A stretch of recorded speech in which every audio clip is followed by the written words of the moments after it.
Imagine being dragged into the sunlight, not because you did something wrong, but because someone decided you didn't belong. The heat of the late morning sun stretched across Maple Avenue, casting long reflections off glass storefronts and polished car hoods, the kind of bright, unforgiving light that left no room for shadows and no place to hide. And right there in the middle of it, in front of a row of quiet onlookers and slowly gathering whispers, Angela Carter felt the grip tighten around her arm as her body was pulled forward with a force that didn't match the calm in her voice or the stillness in her eyes, her heels scraping lightly against the concrete as she tried to steady herself without resisting, without giving the man beside her exactly what he expected, because Officer Daniel Brooks wasn't looking for truth. He wasn't looking for explanation. He was looking for confirmation of a belief he had already made up the moment he saw her standing there outside the administrative entrance of the precinct building, dressed simply in a navy blouse and pressed slacks, her posture straight, her expression composed, and yet somehow, in his eyes, completely out of place. "I asked you to step away from the entrance," he said again, louder this time, his voice cutting through the hum of passing cars and distant conversations, sharp enough to draw more attention, sharp enough to make people stop and stare, but not enough to make them step in, because no one ever really stepped in, not in moments like this, not when a badge was involved. Angela turned her head slightly, just enough to look at him without pulling away, her voice measured, controlled. "I told you. I'm waiting for someone," she said, her tone calm but firm, the kind of calm that didn't escalate, didn't provoke, but also didn't submit. And for a brief second, something flickered across his face, not doubt, not hesitation, but irritation, as if her composure was somehow disrespectful, as if her refusal to match his volume or his urgency was itself a challenge to his authority. "You people always have a reason," he muttered under his breath, just loud enough for the closest bystanders to hear. And just like that, the air shifted, not dramatically, not all at once, but subtly, like the tension before a storm that everyone feels but no one names. A woman across the street slowed her pace, her phone lowering slightly as her eyes stayed fixed on the scene. A man near the corner pretended to check his watch, but didn't move, didn't look away, and somewhere in the background, the faint sound of a car door closing echoed like punctuation. Angela exhaled slowly, not out of fear, not out of panic, but out of recognition, because she had been here before, not this exact street, not this exact moment, but this feeling, this quiet understanding that the situation had already moved beyond logic, beyond explanation, into something deeper, something rooted in perception rather than reality. "Officer," she said, choosing her words carefully, "there's no need to escalate this." And that word, escalate, seemed to land harder than anything else she had said, because in his mind, there was no escalation, only enforcement, only control, and without another warning, without another question, his hand shifted, his grip tightening just enough to pull her forward again, guiding her away from the building entrance and into the open sidewalk where the sunlight hit even harder, where every movement became more visible, more public, more permanent. Her balance held, her shoulders stayed squared, and still she didn't resist, didn't raise her voice, didn't create the scene he seemed to expect, and that, more than anything, unsettled the rhythm he was trying to control. "You're coming with me," he said, his tone final, practiced, as if he had said it 100 times before and never once been questioned. Angela paused just for a fraction of a second, her eyes lifting to meet his fully now, not defiant, not afraid, just steady, unshaken, and in that moment, something unspoken passed between them, something he didn't quite register but couldn't completely ignore. "You might want to rethink this," she said quietly, her voice barely rising above the noise of the street, and for a split second, the world seemed to hold its breath, not because of what she said, but because of how she said it, calm, certain, as if she knew something he didn't, as if she was standing on ground he couldn't yet see. But the moment passed just as quickly as it came, swallowed by his certainty, by the weight of his uniform, by the confidence that came from years of never being challenged in ways that mattered. And with that, he continued forward, unaware that the scene unfolding under the clear, open sky was about to shift in a way no one standing there could have predicted, least of all him. The sound of rubber soles against warm pavement echoed softly with each step as Angela was guided down the sidewalk, the midday sun reflecting off nearby windows and casting sharp lines of light across her face. But her expression did not change, not even as the quiet murmur of voices followed behind them like a shadow that refused to fade. And though she could feel every pair of eyes tracing their movement, she did not look at the crowd. She did not search for sympathy, because she knew how this worked. She knew that most people would watch, some would whisper, a few might even record, but almost none would intervene, and that silence, that collective stillness, was often louder than anything else. "Keep moving," Officer Brooks said, his voice firm but edged with something tighter now, something less controlled than before, as if the lack of resistance from her side was beginning to unsettle the script he had expected to follow. Because there was no struggle, no raised voice, no sudden movement he could point to as justification, just a calm, steady presence walking beside him as if she had already accepted the path he was forcing her down. And that made it harder, not easier, to feel in control. Angela adjusted her footing slightly as they approached the patrol vehicle parked just ahead, its polished surface catching the sunlight in a way that almost made it look unreal, like a stage prop placed perfectly for the scene unfolding around it. And for a brief moment, her gaze shifted toward the building they had just left behind, not with regret, not with hesitation, but with quiet awareness, as if marking the distance, as if noting how far things had already gone. "You are making this more complicated than it needs to be," she said, her voice still even, still measured, the kind of tone that belonged in a calm conversation rather than a public confrontation. And again, that contrast pressed against the edges of his authority in a way he could not quite articulate. "Complicated," he repeated, almost scoffing, though the word lingered longer than he intended. "You standing where you are not supposed to be is what made this complicated." And there it was again, that assumption, that invisible line drawn not by rules but by perception, a line she had crossed simply by existing in the wrong place at the wrong time in the wrong eyes. Angela's hands remained relaxed at her sides, her shoulders steady, her breathing slow, and yet there was something in the way she held herself that suggested this moment did not define her, that whatever came next was not something she feared but something she understood, and that understanding created a quiet tension that did not belong to fear but to inevitability. The small crowd had grown now, a few more people gathering at the edge of the scene, their presence forming an unspoken boundary that neither of them acknowledged directly. A man in a business shirt paused mid-step, his phone halfway raised before he hesitated, unsure whether to continue recording or lower it, while a woman near the curb crossed her arms tightly, her expression caught somewhere between concern and resignation. And still, no one spoke.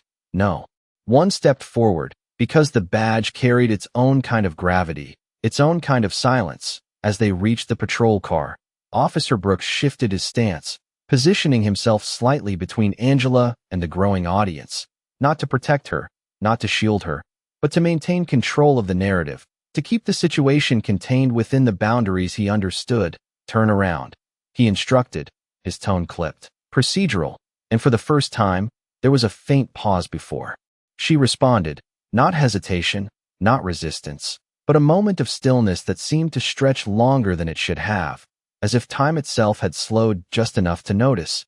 Angela turned her head slightly, her eyes scanning the street for a brief second, not searching, not hoping, just observing. And then she complied, her movement smooth, deliberate, unhurried, as if she were stepping into a role she had already rehearsed.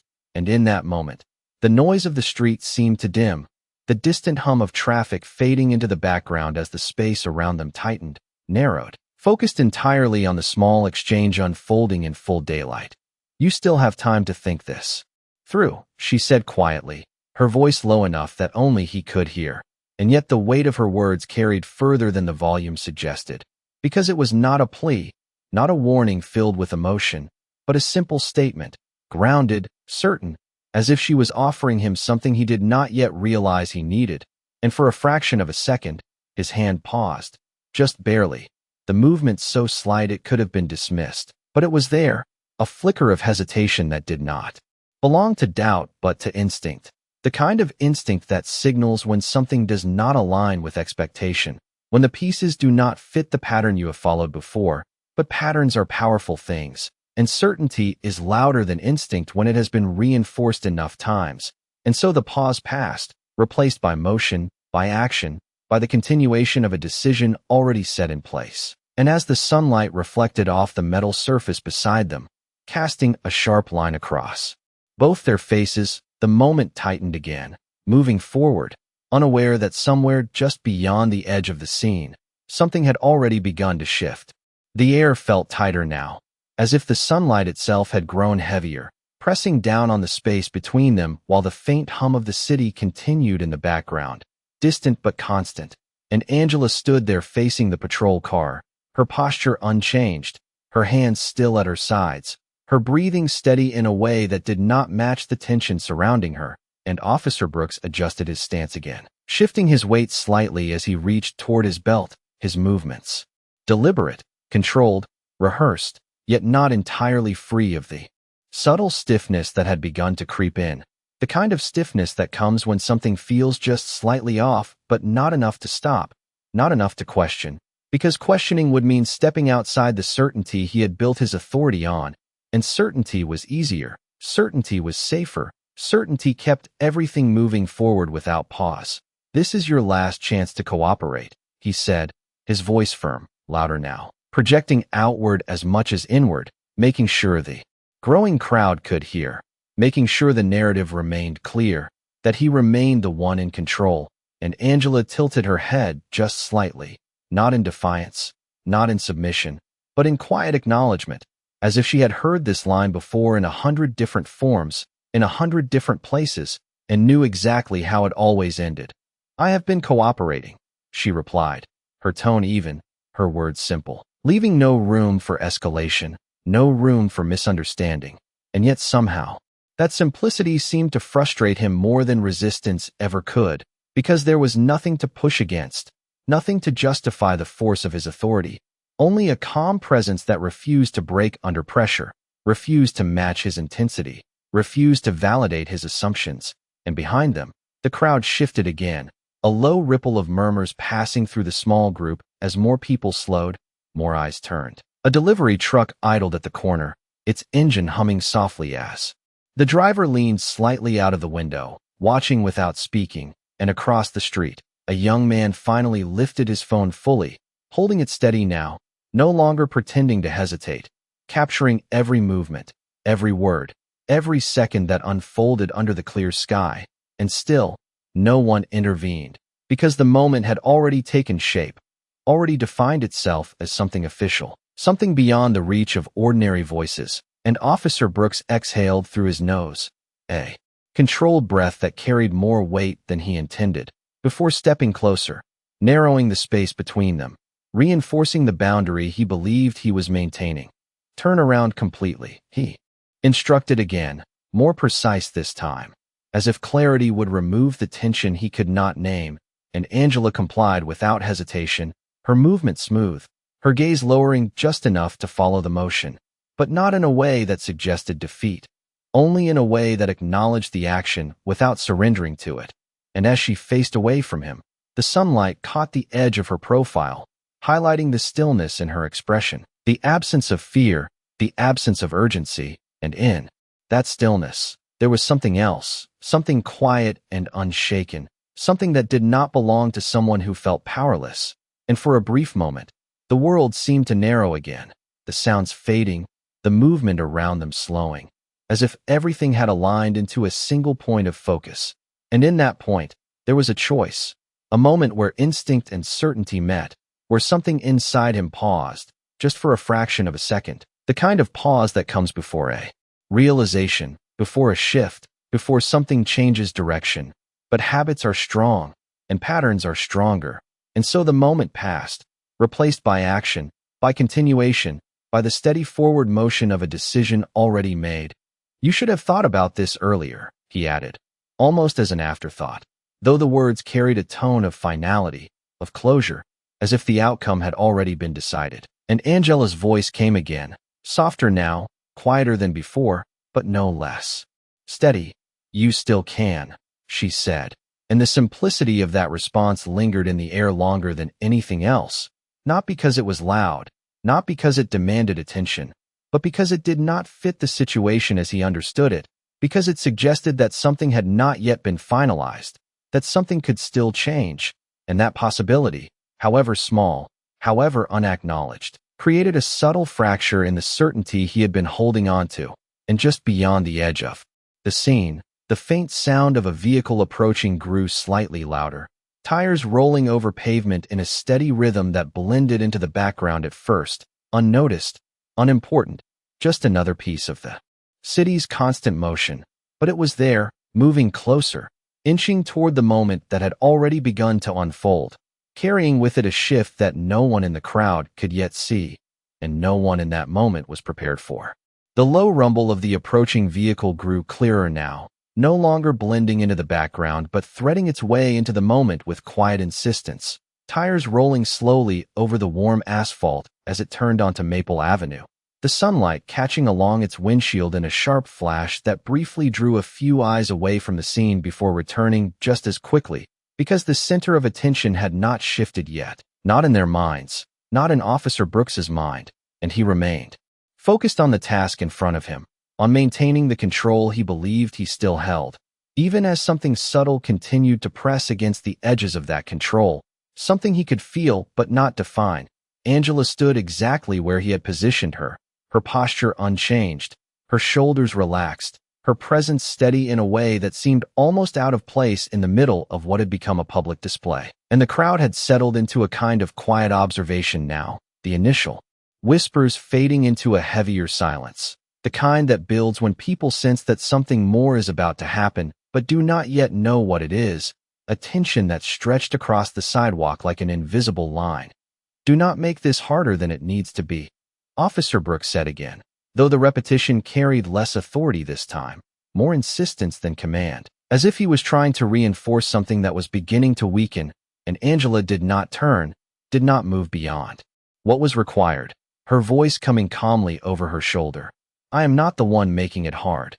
And the simplicity of that statement seemed to land differently now, not as a challenge, not as resistance, but as something closer to a quiet truth, something that did not need to be raised to be heard.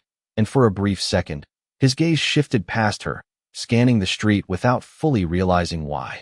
His attention pulled by the subtle change in the atmosphere, the way the crowd had grown still, the way a few heads had turned slightly in the same direction, the way the approaching vehicle had slowed just enough to stand out from the flow of traffic. And though nothing had been said, nothing had been announced, the moment had begun to tilt, just slightly, just enough to be felt, and the vehicle came to a smooth stop along the curb a short distance away, its engine idling softly, the sound steady, controlled, deliberate, as if it had arrived exactly when it meant to. The door did not open immediately, and that pause, that brief stillness, stretched the tension even further, drawing the focus of the scene outward, widening it beyond the immediate interaction. And Officer Brooks straightened slightly, his posture adjusting as his awareness expanded, his certainty meeting something new, something unfamiliar.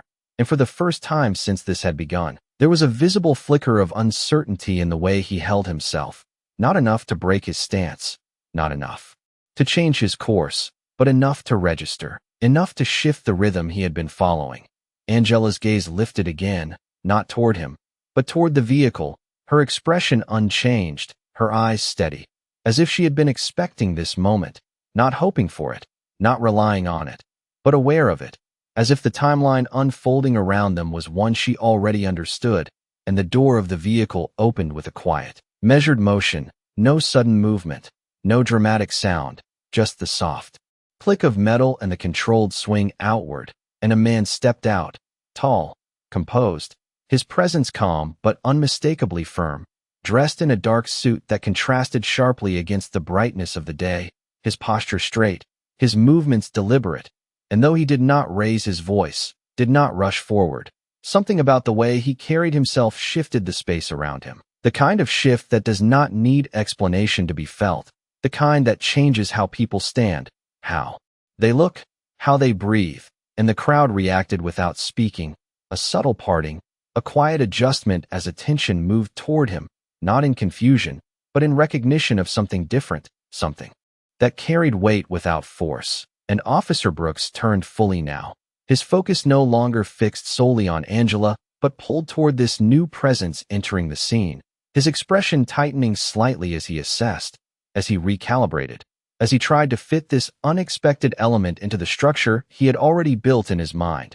And the man took a few steps forward, unhurried, his gaze moving first across the scene, taking in the details, the positioning, the people, before settling finally on Angela. And in that moment, something changed in the air, something that could not be reversed, something that had already begun to reshape everything that had come before it. Even though no words had been spoken yet, even though the truth had not been revealed, because sometimes the shift does not begin with what is said, but with who arrives and how they stand when they do. The moment he stepped onto the sidewalk, the rhythm of the scene shifted in a way that no one could ignore, not because of anything loud or sudden, but because of the quiet authority that moved with him, steady and grounded, as if every step he took carried weight beyond the pavement beneath his shoes. And Officer Brooks felt it before he fully understood it, a subtle tightening in his chest, a slight recalibration in the way he stood, as his attention locked onto the man approaching, trying to assess, trying to place him within the structure of control he had been holding onto. But something did not align. Something refused to fit neatly into that structure, and that alone was enough to create a crack in his certainty. Angela remained still, her posture unchanged, her presence calm, as if the arrival had not altered her state, but simply confirmed something she had already known. Her gaze steady as it met the man's for a brief moment, a silent exchange passing between them that carried no urgency, no panic, only recognition. And that recognition did not go unnoticed. Not by the crowd, not by the officer. Even if they could not yet define it, the man stopped a few feet away, close enough to be part of the interaction, but not so close as to interrupt it, his eyes moving from Angela to Officer Brooks, taking in the positioning, the tone, the atmosphere, and there was no rush in his movements, no raised voice, no dramatic gesture, just a presence that settled into the space with quiet control. "Is there a problem here, officer?" he asked, his voice even, measured, carrying clearly without needing to rise. And the question itself was simple, but the way it was asked shifted the balance slightly, turning the moment from a one-sided action into something that required explanation. And Officer Brooks straightened, his posture firming as he responded, his voice steady but edged with a hint of defensiveness he did not intend to reveal. "This individual is being detained for failing to comply with instructions and remaining in a restricted area," he said, the words practiced, official, structured in a way that reinforced his position. And yet as he spoke them, the presence of the man in front of him seemed to weigh against those words, not contradicting them, not challenging them directly, but holding them in a space where they could be examined, where they could be questioned without confrontation. And the man nodded slightly, acknowledging the statement without immediately accepting it, his gaze shifting back to Angela for a brief second. And in that glance, there was something more, something deeper than curiosity, something that carried familiarity. And when his eyes returned to Officer Brooks, the air seemed to tighten again, not with tension, but with anticipation. "And what exactly did she do to warrant that?"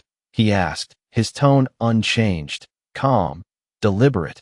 And again, the question was simple, but it pressed against the narrative in a way that required clarity, that required specifics. And for a fraction of a second, there was a pause, subtle but present, as Officer Brooks processed the question, as he searched for the precise wording that would reinforce his authority, that would maintain the control he had established. "She refused to leave when instructed," he replied, more quickly this time, as if speed could compensate for the weight of the question. And the man tilted his head slightly, not in disbelief, not in disagreement, but in consideration, as if measuring the response against something unseen, something unspoken. And the crowd, sensing the shift, grew quieter still, the murmurs fading into near silence as attention narrowed onto the exchange, every word carrying more weight now, every pause stretching longer than before. And Angela's voice entered the space again, soft but clear. "I was waiting for you," she said, her words directed not at the officer, but at the man standing across from her. And that single sentence changed Everything, not in a dramatic instant, not with a visible reaction, but in the way it settled into the moment, in the way it connected the two of them in a way that had not been visible before. And for the first time, Officer Brooks's expression shifted more noticeably, his gaze moving between them, recalculating, reassessing, as the structure he had built began to loosen at the edges. Because this was not part of the script, this was not part of the pattern he understood, and the man took one step closer, not aggressive, not forceful, just enough to close the distance slightly, his presence now fully within the center of the scene. And when he spoke again, his voice carried the same calm authority, but now there was something else beneath it, something unmistakable. "You were waiting for me," he repeated, not as a question, but as confirmation, and Angela nodded once, a small, controlled movement that held more meaning than any raised voice could have conveyed. And in that moment, the sunlight seemed sharper, the silence deeper, as the pieces began to align in a way that could no longer be ignored, the shift no longer subtle, no longer hidden beneath the surface, but rising, slowly, steadily, towards something that was about to change everything. The silence that followed her words did not break. It deepened, stretching across the space between them as if the air itself had thickened, and Officer Brooks felt it settle in his chest before he could process it in his mind. That subtle but undeniable shift where the situation no longer moved in a straight line, but began to bend, slowly, almost imperceptibly, into something else, something he had not prepared for, and his eyes moved again between Angela and the man standing before him, searching for clarity, for confirmation, for anything that could restore the structure he had been relying on. But instead, what he found was composure, a shared stillness between the two that did not belong to strangers, did not belong to coincidence. And the man took another step forward, closing the distance just enough to make the dynamic unmistakable, not confrontational, not aggressive, but present in a way that could not be dismissed. And when he spoke again, his voice carried the same calm tone, but now it held a quiet weight that settled into every corner of the scene. "Angela," he said, simply, her name spoken without hesitation, without question, and the way he said it carried familiarity, certainty, and something deeper, something that did not need explanation to be understood. And Angela turned her head slightly toward him, her expression unchanged, but her eyes softening just enough to acknowledge the connection. "I was beginning to think you would be late," she replied, her tone steady, almost conversational, as if they were standing somewhere else entirely, somewhere far removed from the tension that surrounded them. And that exchange, so simple on the surface, struck something in Officer Brooks that no raised voice could have achieved, because it dismantled the distance he had assumed. It erased the narrative he had constructed, and in its place, it introduced a reality he had not considered. And for the first time since this had begun, his posture shifted in a way that was no longer fully controlled, a slight adjustment of his stance, a subtle tightening of his grip, not out of force, but out of uncertainty. And the man's gaze moved back to him, steady, direct, and now there was no need for questions, no need for speculation, because the pieces were already aligning, already forming a picture that was becoming impossible to ignore. "Officer," the man continued, his voice calm but firm, "I am going to ask you to release her." And the request was delivered without urgency, without raised volume, but with a certainty that carried more authority than anything said before. And for a brief second, the world seemed to pause again, the sounds of the street fading into the background as the weight of that sentence settled into the moment. And Officer Brooks felt the resistance rise instinctively, not out of defiance, but out of habit, out of the ingrained belief that he was the one in control, that he was the one dictating the outcome. And yet, that belief now stood on unstable ground, challenged not by force, but by presence, by context, by the undeniable connection unfolding in front of him. "Sir, you need to step back," he replied, his voice firm but no longer as steady as before, the edge of uncertainty threading through his words despite his effort to maintain control. "This is an active situation," and the phrase sounded weaker than it should have, not because it was incorrect, but because it no longer fit as cleanly as it had moments ago. And the man did not move back, did not raise his voice, did not escalate. He simply held his position, his gaze unwavering. And in that stillness, there was a quiet challenge, not one that demanded confrontation, but one that required recognition, and Angela's voice entered again, soft but clear. "Daniel," she said, addressing the officer by name for the first time, and that alone sent a subtle ripple through the moment, a shift that could not be ignored, because names carry weight, names carry familiarity, and familiarity changes everything. And Officer Brooks's eyes snapped back to her, the sound of his own name, landing differently than anything else she had said, and in that instant, the structure he had been holding on to cracked just a little more, because now the distance was gone. Now the situation was no longer defined by assumption, but by connection, by knowledge, by something he had overlooked, and the man's voice followed, steady, final, carrying the weight that had been building since the moment he arrived. "That is my wife," he said. And the words did not echo, they did not explode, they settled, heavy and undeniable, into the center of the scene, and everything that had come before them shifted in response. The sunlight still bright, the street still busy, the crowd still present, but the meaning of the moment completely transformed, because in a single sentence, the balance of power had moved, not violently, not abruptly, but with a clarity that could not be undone, and Officer Brooks stood there, the weight of those words pressing against everything he thought he knew, everything he thought he controlled, and for the first time, there was no immediate response, no quick explanation, only silence, and in that silence, the truth had already begun to take hold. For a moment, nothing moved, not the crowd, not the air, not even the faint hum of the idling engine nearby, as if the entire street had been suspended in that single sentence, and Officer Brooks felt it settle over him like a weight he had not anticipated, heavy not because of volume or force, but because of what it meant, because of what it revealed, and his mind moved quickly, searching for footing, for structure, for anything that could reframe the situation back into something familiar, something controlled. But the words echoed in a way that did not allow easy reinterpretation, that did not bend to assumption or deflection, and his gaze shifted once more between Angela and the man standing before him. Only now there was no question about the connection, no uncertainty about the alignment, only the quiet, undeniable presence of a reality he had not considered. And the shift in his posture was subtle but visible, a slight loosening of the rigidity that had defined his stance, a small but unmistakable hesitation in the way he held himself, and the crowd felt it too. That change, that turning point, the murmurs beginning again but softer now, less speculative and more aware, as if everyone present understood that the scene had crossed into something else, something that could not be undone by a simple explanation, and the man remained where he stood, his presence steady, his gaze unwavering, not pressing forward, not escalating, simply holding the space with a calm authority that required no reinforcement.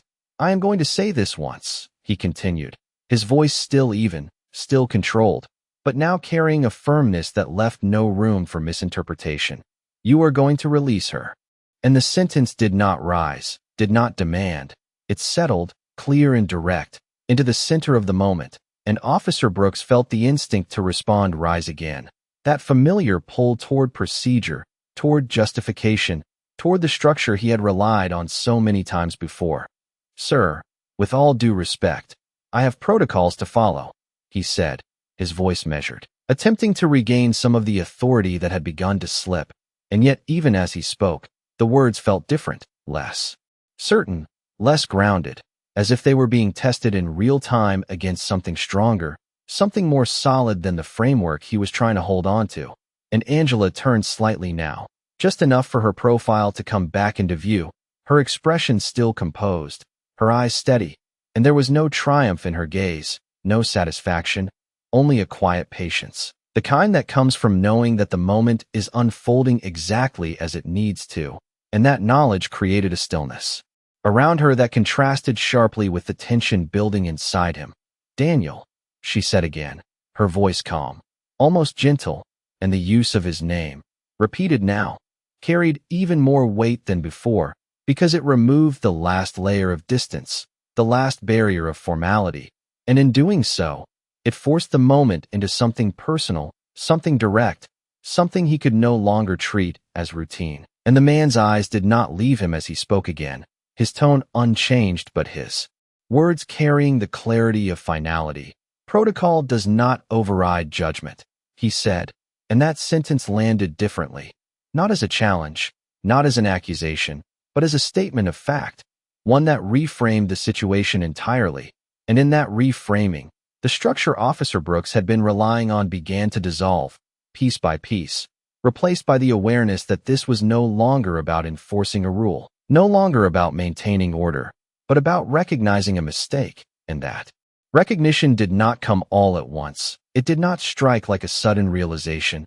It built slowly, quietly, pressing against the edges of his certainty until it could no longer be ignored, and his grip loosened. Just slightly, his stance shifting again as the tension in his shoulders eased, not completely, not immediately, but enough to signal that something had changed, and the crowd leaned in without moving, their attention fixed on the smallest details now, the subtle movements, the quiet exchanges, the unspoken shift in power that was taking place in front of them. And the sunlight remained bright, unwavering, illuminating everything with equal clarity, leaving nothing hidden, nothing obscured, and, in that light, the truth did not need to be forced. It did not need to be revealed with drama or intensity. It simply existed, waiting to be acknowledged, and Officer Brooks stood there, caught in that moment of recognition, the weight of his decision pressing against him from both sides, the past few minutes replaying in his mind with a new context, a new understanding, and for the first time since this had begun, he did not move forward. He did not push the moment along. He paused, fully, completely, and in that pause, the direction of everything that followed began to change. The pause did not break immediately.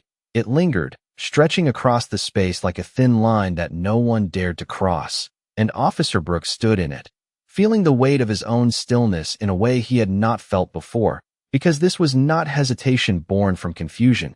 It was something deeper, something closer to awareness. The kind that forces a person to look back at what they have already done while still standing inside the moment that defines it. And the sunlight did not soften. It did not shift. It remained sharp and clear, illuminating every detail with equal honesty. The expressions on the faces in the crowd, the subtle tightening of his jaw, the steady calm in Angela's posture, and the quiet authority in the man who had just changed everything without raising his voice. And in that clarity, there was nowhere for the moment to hide, nowhere for it to be reshaped into something else, and that made it heavier, more real, more permanent. "You understand what this means, right?" the man said, his voice lower now, not louder, but more direct, as if the conversation had moved beyond explanation and into consequence. And the words did not accuse, they did not threaten, they simply existed as a reflection of reality. And Officer Brooks swallowed, a small movement, almost invisible, but enough to signal the shift happening inside him. His mind moving through the past few minutes again, but this time with different context, different weight, the words he had used, the assumptions he had made, the certainty he had carried, all of it now viewed through a lens that did not justify but questioned, and for the first time, the structure he had relied on felt incomplete, insufficient, as if it had been built on something less stable than he had believed. And Angela did not move, did not step away, did not speak, because she did not need to. Her presence alone now carried meaning, carried clarity, and the man's gaze remained steady on the officer, not pressing, not demanding, but holding him there, holding the moment open until the truth was acknowledged, until the decision was made. And the crowd, sensing the shift more clearly now, grew quieter still, the earlier whispers replaced by a focused silence, the kind that comes when people realize they are witnessing something more than a simple interaction, something that carries weight beyond the surface. And somewhere in the distance, a car passed by, its sound brief and out of place, a reminder that the rest of the world was still moving even as this moment seemed to stand still. And Officer Brooks exhaled slowly, the breath longer than before, less controlled, less measured, and when he finally moved, it was not with the same certainty that had defined his actions earlier. It was slower, more deliberate, as if each motion now required thought, required consideration, and his hand lowered, not abruptly, not dramatically, just enough to signal a change, just enough to show that the direction he had been pushing forward was no longer the one he was following. and the shift, though subtle, was unmistakable, the tension in the air easing slightly, the invisible line that had held everything in place beginning to dissolve, and Angela turned then, not quickly, not sharply, but with the same calm control she had maintained from the beginning, her movement smooth, her posture steady, and as she faced him again, there was no anger in her expression, no visible frustration, only a quiet understanding, the kind that does not need to be spoken because it has already been felt, and the man stepped slightly closer to her side, not in protection, not in urgency, but in presence. A simple alignment that reinforced everything that had just been revealed, and Officer Brooks looked at them both now, really. Looked, not through assumption, not through expectation, but through the clarity that had finally broken through, and in that clarity, the situation was no longer complicated, no longer uncertain. It was simple, direct, undeniable, and for a moment, he seemed to search for words, for something to say that could bridge the gap between what had been and what was now, but nothing came immediately. Because some moments do not allow for easy language, some moments require silence first, recognition first, before anything else can follow. And so he stood there, in the bright, unfiltered light of midday, facing the truth of what had unfolded, the weight of it settling not just around him, but within him, reshaping the space he occupied in a way that could not be reversed, and the moment, though quiet, though still, had already moved beyond him, had already begun to carry forward into something larger, something that would not end with a single decision, but begin with it. The moment did not snap back into motion. It unfolded, slowly, like a door opening just enough to reveal what had always been there, and Officer Brooks felt that shift settle into his posture, into the way his shoulders lowered slightly, into the way his stance no longer pressed forward but held in place, and the weight of the decision he had just made lingered in the air around him, not loud, not dramatic, but unmistakable. And the crowd, sensing the change, adjusted with it, their silence no longer tense but attentive, as if they were now watching the aftermath rather than the conflict itself. And Angela stood facing him, her expression still composed, her presence steady in a way that did not claim victory, did not seek acknowledgement, but simply existed with quiet dignity.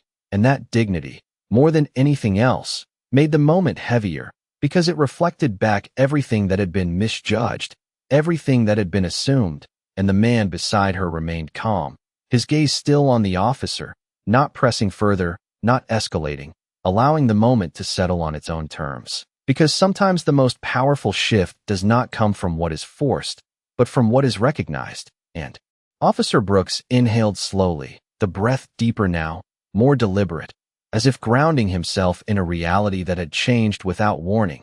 And when he spoke, his voice was lower, less rigid, carrying a tone that had not been there before. "Ma'am," he began, the word careful, measured, no longer part of a procedure but part of an acknowledgement, and even that single word carried weight, because it marked the transition from assumption to recognition, from control to awareness. And Angela met his gaze without hesitation, her eyes steady, her posture unchanged, and there was no interruption, no rush to respond, only space, space for him to continue, space for him to choose his words in a way that reflected the shift that had already taken place. "There seems to have been a misunderstanding," he continued, the sentence forming slowly, each word chosen with more care than before, and the phrase itself was simple, familiar, often used to smooth over moments that had gone too far, but here, under the bright clarity of the midday sun, it felt different, it felt incomplete, because the reality of what had happened could not be fully contained within that single explanation, and the man's gaze did not change, did not soften, but it held steady, as if waiting, not for an apology, not for a justification, but for something more honest, something more complete.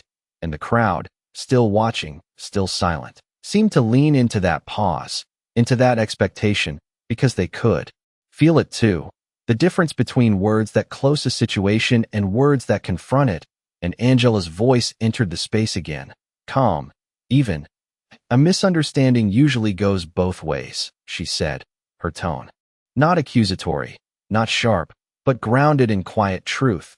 And that truth landed with a clarity that could not be deflected, could not be reshaped into something more comfortable, and Officer Brooks nodded slightly.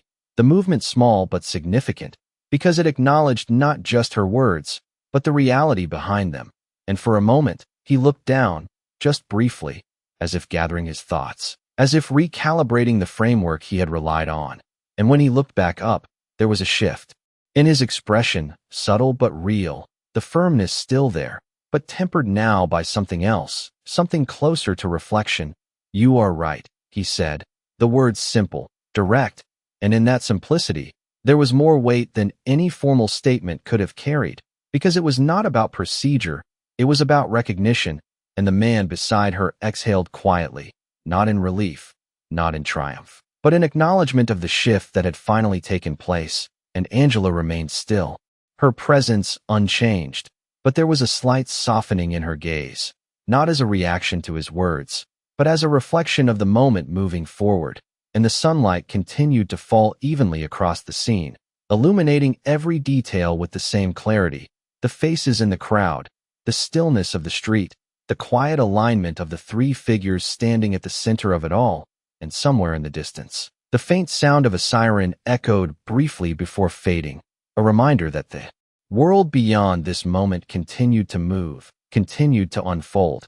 And yet here, on this stretch of pavement, something had already shifted in a way that would not be undone, because the line between authority and accountability had been crossed, not through confrontation, not through force, but through the quiet, undeniable presence of truth.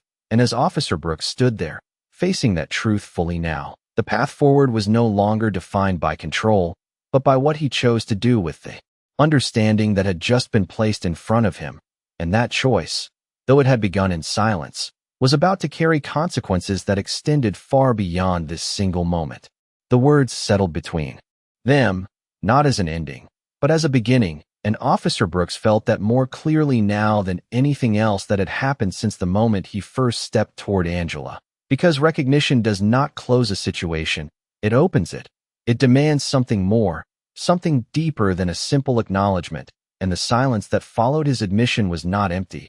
It was expectant, carrying a quiet weight that pressed against what came next, and the man beside Angela shifted slightly, not forward, not back, just enough to signal that the moment had moved beyond explanation and into consequence, his presence still calm, still controlled, but now unmistakably firm. "Officer Brooks," he said, his voice steady, the use of his full name landing with precision, and that alone drew a subtle reaction, a straightening of posture, a heightened awareness, because names used that way carry authority. They signal that the situation has moved into a different space entirely, one that does not rely on assumption but on accountability. And Brooks met his gaze fully now, no longer avoiding, no longer searching for an easier interpretation, because there was none left. "Yes, sir," he responded, his tone respectful, measured, but now carrying a different weight, one that acknowledged not just the man in front of him, but the shift in the entire situation. And the man nodded once, a small, deliberate motion, before speaking again. "I want you to take a moment and walk me through exactly what happened here," he said. And the request was not loud, not forceful, but it carried a structure, a clarity that left no room for deflection. And for a second, Brooks hesitated, not out of resistance, but because the act of recounting the situation now required him to confront it in a way he had not before, to lay it out step by step under the same bright clarity that had already reshaped everything else. And he drew in a breath, steadying himself. "I observed her standing near the administrative entrance," he began, his voice even, professional, but now more careful, more deliberate. "I approached and instructed her to move along, and when she did not comply, I proceeded to detain her, and..." As the words left his mouth, they sounded different, not incorrect, but incomplete, lacking the context that now sat heavily around them. And the man listened without interruption, his expression unchanged, his gaze steady, allowing the explanation to unfold fully before responding. And when Brooks finished, there was a brief pause, the kind that invites reflection rather than reaction. "And at what point," the man asked calmly, "did you consider that there might be another explanation for her presence?" And the question did not accuse, it did not challenge aggressively, but it cut through the surface of the narrative with quiet precision, and Brooks felt it immediately. that point of pressure where his earlier certainty could not hold, and for a moment he searched for an answer that would align with procedure, with training, with the framework he had relied on. But nothing came that felt complete, that felt fully honest, and that absence said more than any explanation could have. And he exhaled again, slower this time, his shoulders lowering slightly as the realization settled more fully. I did not, he admitted, the words simple, direct, and in that simplicity, there was a weight that carried further than anything else he had said, because it acknowledged not just an action, but a gap in judgment, and the man nodded again, not in approval, not in satisfaction, but in recognition of the truth being spoken, and Angela remained beside him, her presence unchanged, her expression steady, but there was a quiet shift in her gaze, not toward relief, not toward validation, but toward something more measured, more reflective, as if the moment had moved beyond her entirely and into something broader, something that extended beyond this single interaction, and the crowd, still gathered, still watching, seemed to feel that shift as well, their silence no longer tense but attentive, as if they understood that what was happening now was not just about what had already occurred, but about what would follow, and the man's voice came again, calm, steady, but now carrying a finality that marked the transition into that next phase. Then this is where we correct it, he said. And the sentence was simple, but it held a direction, a movement forward that did not erase what had happened, but addressed it, acknowledged it.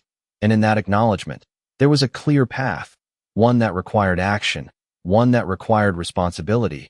And Brooks nodded, the movement small but firm, because there was no longer any question about what needed to happen next, no ambiguity, no room for interpretation. And as the sunlight continued to fall across the scene, illuminating every detail with the same unwavering clarity, the moment that had begun with assumption now stood fully in the light of understanding, and what came next would determine not just how it ended, but what it meant.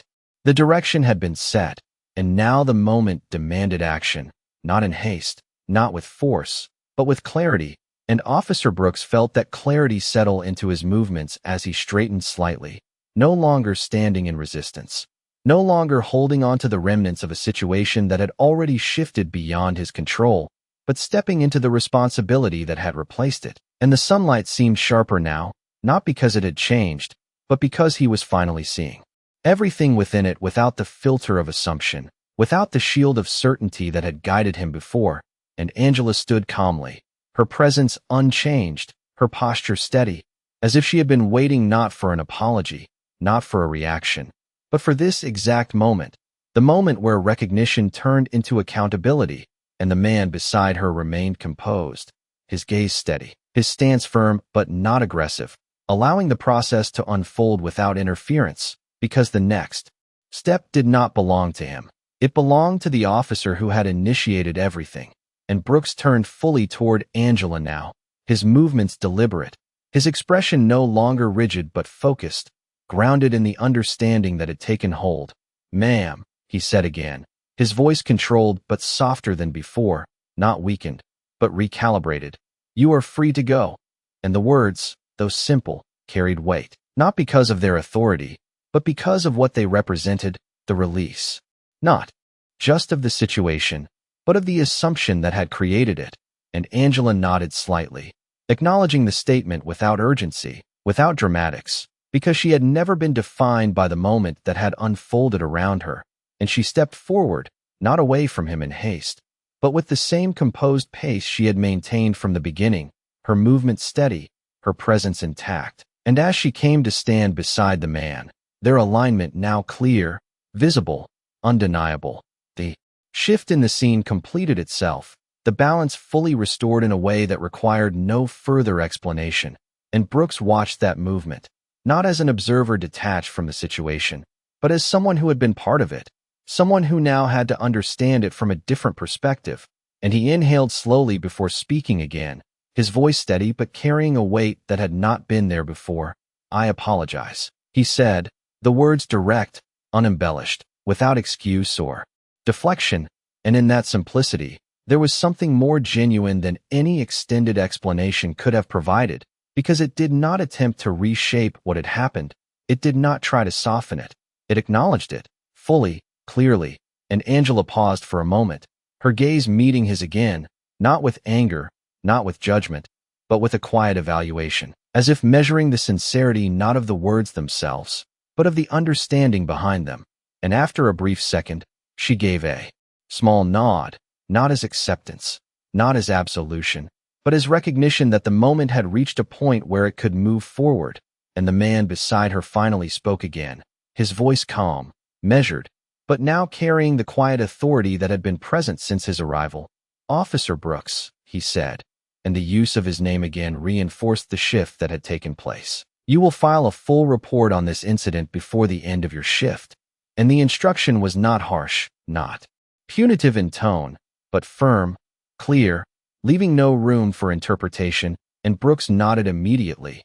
"Yes, sir," he responded, his voice steady, because there was no longer any resistance, no hesitation, only the understanding that this was part of the correction, part of the accountability that followed recognition, and the crowd, sensing the resolution, began to shift slightly, the tension that had held them in place easing, their attention slowly dispersing as the moment transitioned from confrontation to consequence.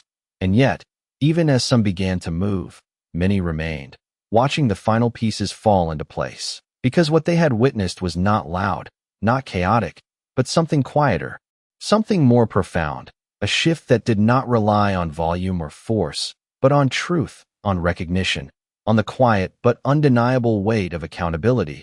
And as Angela and the man turned to walk back toward the waiting vehicle, their pace unhurried, their presence steady, the sunlight followed them just as it had from the beginning, illuminating their path without distinction, without bias, and Officer Brooks remained where he stood, watching them for a brief moment longer, not out of obligation, not out of uncertainty, but out of reflection, because the moment had not just ended, it had changed him, in ways that would not be undone by a simple report, in ways that would carry forward long after the street had returned to its normal rhythm. And as the door of the vehicle closed softly behind them and the engine began to move again, the space they left behind felt different, not empty, but altered, as if something had been revealed there that would not easily be forgotten. The vehicle merged back into the flow of traffic with quiet precision, its movement steady and unhurried as it carried Angela and her husband away from the scene that had unfolded under the midday sun, and the brightness of the street remained unchanged, the same light reflecting off windows and passing cars, the same hum of the city continuing as if nothing had happened. And yet for those who had witnessed it, something had shifted, something subtle but lasting, a moment that would linger long. After the space had returned to its usual rhythm, and Officer Brooks stood there for a few seconds longer, his gaze following the vehicle until it disappeared around the corner, not out of obligation, not out of confusion, but out of reflection, because the silence that remained was not empty. It was filled with the weight of everything that had just taken place.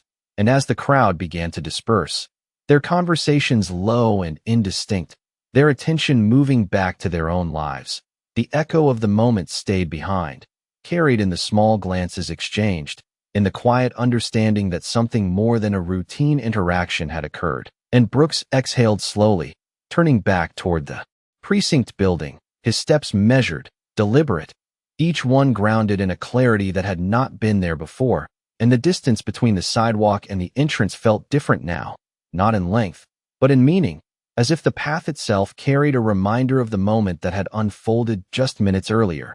And as he reached the door and stepped inside, the controlled environment of the station contrasted sharply with the openness of the street, the fluorescent lights steady, the air cooler, the sounds more contained. And yet the clarity he had gained outside did not fade. It followed him in, settling into the space with him, shaping the way he moved, the way he thought, the way he processed what had happened. And a few officers glanced up as he entered, their expressions neutral, unaware of the full context of the situation, but sensing the shift in his demeanor, the slight change in the way he carried himself. And he did not pause, did not engage in casual conversation. He moved directly toward his desk, his focus clear, his purpose defined, because the next step had already been set, the instruction given, and more importantly, the responsibility understood. And as he sat down, the familiar surface of the desk in front of him felt different, not foreign, but no longer just routine, no longer just part of a daily pattern, and he reached for the report form, the paper crisp, the pen steady in his hand, and for a moment, he paused, not because he did not know what to write, but because he understood now that what he wrote mattered, that the words would not just document an incident, they would reflect the truth of it, the full context, the choices made, the assumptions that had led to them. And he began, his handwriting deliberate, each sentence formed with care, not to protect himself, not to reshape the narrative, but to present it as it had been, complete, unfiltered, because that was the only way forward, the only way to align the outcome with the understanding he had reached. And as the minutes passed, the report took shape, line by line, detail by detail, the structure clear, the account honest, and in that process, there was something grounding, something that turned reflection into action, that transformed awareness into accountability. And outside, the city continued to move, the sunlight unchanged, the flow of traffic uninterrupted. But within the station, within that quiet space at his desk, the impact of the moment remained, steady and present. And when he finally set the pen down, the report complete, he sat back slightly, not in relief, not in finality, but in recognition that this was not the end of the situation, only the beginning of its consequences. And across town, as Angela and her husband stepped out of the vehicle and moved toward their next destination, their pace calm, their presence steady, the moment that had unfolded earlier did not define them. It did not linger in their expressions, because they had carried something different through it, something stronger, something rooted in dignity and truth. And as they walked side by side, the sunlight falling evenly across their path, there was no need for discussion, no need for reflection in that moment, because what had happened spoke for itself, quietly, clearly, without distortion. And back at the station, Officer Brooks remained seated, the completed report in front of him, the understanding behind it still settling into place, shaping not just what he had written, but what would come next, because the true impact of a moment like that is not measured by how it ends, but by how it changes what follows. Days passed, but the moment did not fade. It settled, quietly, into the spaces where decisions are made and remembered, into the routines that once felt automatic but now carried a different weight, and inside the precinct, the steady rhythm of daily work continued, phones ringing, conversations overlapping, footsteps echoing across the polished floors. Yet for Officer Brooks, everything moved with a sharper clarity, as if the events on that bright street had recalibrated something fundamental in the way he saw his role, his authority, and the people he encountered within it. And he found himself pausing more often, not out of hesitation, but out of awareness, asking questions before making conclusions, observing before acting, because the lesson had not come from a reprimand or a raised voice. It had come from a moment of undeniable truth standing in front of him in plain daylight.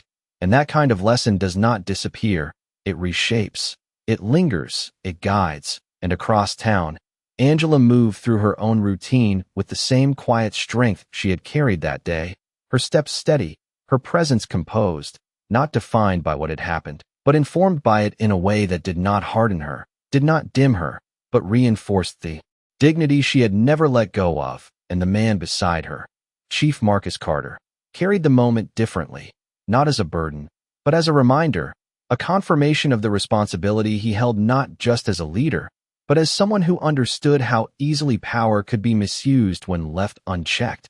And in the days that followed, conversations began within the department, not loud, not public, but deliberate, structured, focused on accountability, on training, on awareness, because one moment, when seen clearly, can reveal patterns that have gone unnoticed for far too long. And those patterns, once exposed, demand change, not for appearance, not for optics, but for integrity. And Officer Brooks attended those conversations, not as someone being singled out, but as someone who had experienced firsthand what happens when certainty overrides judgment. And he listened, truly listened, in a way he had not before, understanding that authority without awareness is incomplete. That action, without reflection, carries consequences far beyond a single interaction, and the memory of that day remained vivid, not in flashes of conflict, but in the stillness, in the silence, in the moment when Everything shifted without force, without noise, and as time moved forward, the story of that afternoon did not become legend. It did not grow into something exaggerated or distorted. It remained what it was, a simple moment where truth stood still long enough to be seen. And in that simplicity, there was power, the kind that does not need to be announced, the kind that does not fade. And if you had stood there that day, under that same unforgiving sunlight, watching it unfold, you would have seen something that goes beyond uniforms and titles, beyond assumptions and control. You would have seen the exact point where perception meets reality, where authority is tested not by strength, but by truth, and where the outcome is decided not by who speaks louder, but by who stands grounded in what is real. Because in the end, he believed he was enforcing the law. But that day, the law stood quietly beside her, waiting, unwavering, until it was finally recognized.